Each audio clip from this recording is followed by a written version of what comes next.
I want to tangent on this for a bit. I know we're talking about AI, but what is your thoughts on the PRC-ERC narrative? Is it dead? Did Richard Hart already decide, or did the market decide that they don't care about their free airdrop?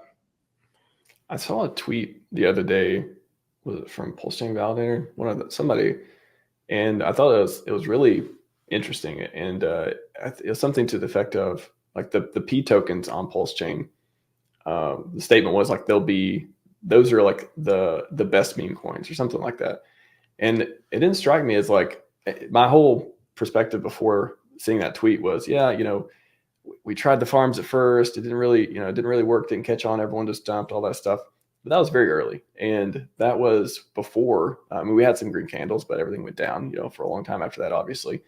And then now we have this, like, hopefully this year, we have this, fresh start, if you will. We have this, hey, everything's set up. We got all these products built.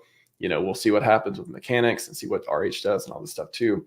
But that tweet in particular, I was like, I wonder if that is, I guess, two different ways you could go with that. Like, one, do they just turn into speculative instruments?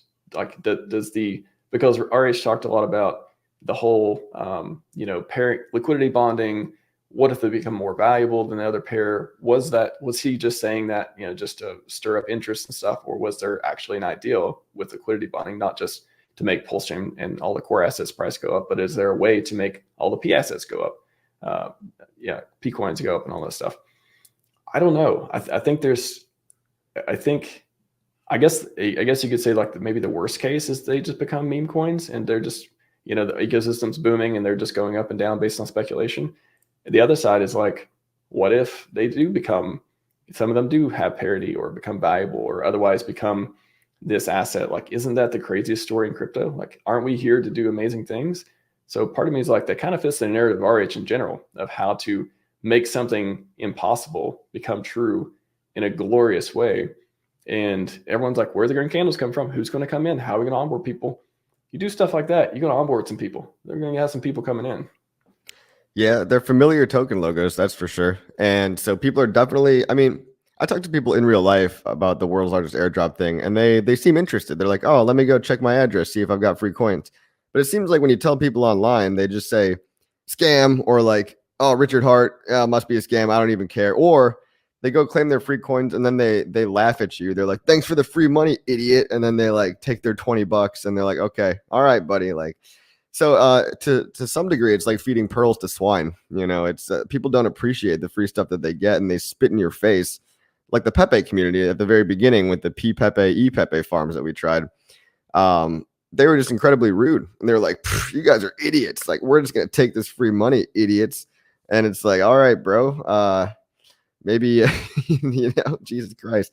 But then you've still got the Twitter thumbnail, like for PulseChain.com, says world's largest airdrop. You still got all over PulseX.com, the homepage. It talks about the PRC-20 copies. It talks about liquidity pairing them. It talks about migrating over. Now, we haven't seen any DeFi communities actually migrate over.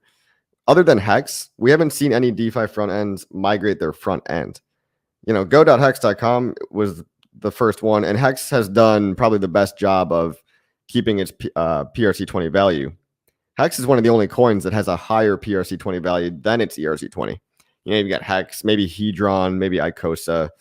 These coins all just because their communities migrated as well. But all these other coins out there, Pepe is like 1/100th of the price of Pepe on Ethereum. But you've got a lot of narratives being revived and picked up after everyone seemed to kind of almost dump them to oblivion. For example, PDAI, PWBTC, even CRO token. You've got people actually reviving these. I don't know exactly what narrative the PCRO token has, but you've got communities behind them, and they've actually pumped 10x or higher, way higher in the case of PDAI.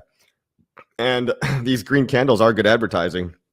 So I'm showing both sides of the argument right now. We haven't seen Aave or Compound or any other DeFi stuff migrate, but we've just redeployed in a lot of cases. We just redeploy the new DeFi contracts and we fork Aave, and we fork GMX and we drop it on PulseChain. So it's almost a year into PulseChain, and I'm just wondering to myself, where is the market at in terms of those narratives? Because on one hand, yeah, we've seen the ERC PRC farms come and go within like month 2. On the other hand, PDI going parabolic is probably onboarding some people. You know, I've seen some people on Twitter say, "Oh wow, look at this PDI chart," and they weren't even PulseChain people before. So, but then going back to the negative, people don't value their free copies. So if they can get a hold of one of these new narratives, as if, you know, thinking that it's new and not just like a copy, that's also the problem though, right? Because you've got huge DAI holders that were Ethereum big DAI holders, that if they find that their PDI is worth 10 cents over on PulseChain, they're just going to permadump probably. You know, a lot of people still don't care about the PulseChain narrative, and you can't make the whales care from the old chain, from the Ethereum chain.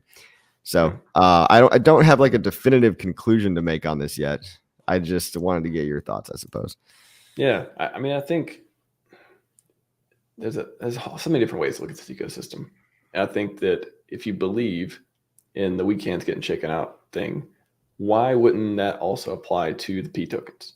Like, why wouldn't it be a redistribution to the people who, I mean, yeah, of course, there's some people who haven't went to PulseChain yet. They're big holders or whatever too.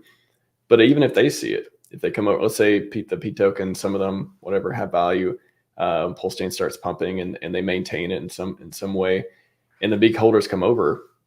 I mean, if they're big holders, I mean, if they're not, you know, stupid and they see there's money to be made, why would they just start dumping, and why would they run away like, you know, maybe the Pepe guys or otherwise did before, when things were kind of going down or sideways and nobody really knew what the ecosystem was going to survive, like, you know, from the outside looking in at least. Like, why wouldn't that fit into the narrative of, you know, shaking out the weak hands, trying to get everything redistributed, so when we go with rocket ship type of thing?